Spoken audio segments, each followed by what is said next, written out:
You might think time spent in detention is as boring as watching paint dry. But inmates like Ken prove it can be stimulating. He enrolled in a house painting course a month ago and quickly picked up the skills. The procedures I used in renovating before were all wrong. Here, the instructor has corrected me, and practice makes perfect. In detention, Ken and other inmates undergo these lessons from Mondays to Fridays. Master Ng is teaching in a correctional institution for the first time and finds students here, a captive audience, are more attentive. Ken is outstanding. He shows interest in this field. I hope he can use the skills acquired here in future. I used to be rather lazy, but now I am confident that I can apply myself and work hard when I live here. Besides practical skills, the course teaches theory, management, and staffing skills, so graduates can become technicians or contractors. After completing the 5-month course and passing the exam, students can obtain the safety card for the construction industry, intermediate trade test certificate, and other relevant documents. I had no idea the course would provide such a one-stop service.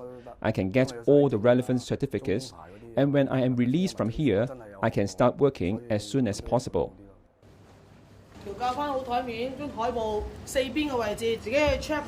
This is a training restaurant inside Lai King Correctional Institution.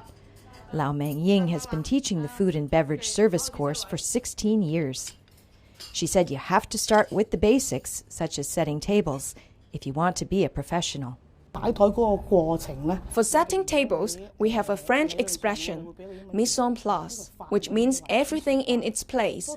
At first, students found it difficult to remember the phrase, its spelling and pronunciation. So I teach them how to separate the words and make it easier to remember. They spent 1 week to get this expression right. 19-year-old Ah Lam was a waitress before she was sentenced to a stay here. She thought she could brush up her skills, so she enrolled in this course. Once the instructor told us to carry plastic bottles on trays. It seemed to be a simple request, but it turned out to be far more difficult than we imagined. All of us found we kept dropping the bottles. She practices on her own when she goes back to her cell at night, hoping to perfect the tasks. Madame Lau said her biggest improvement has not been in her skills, but in her attitude. I hope what they can learn from my course is the proper attitude towards work and a sense of responsibility. The course lasts 8 months. Besides professional table service, they also learn about food safety and hygiene. Once they have passed written and practical tests, they receive a certificate in food and beverage service accredited by city and guilds. Ah Lam said she knows work in the food and beverage industry can be demanding, but she's sure she will be up to the task. I will give myself 80 marks now. By the time I finish the course, I hope I can get 101 marks and take my new skills with me when I am released.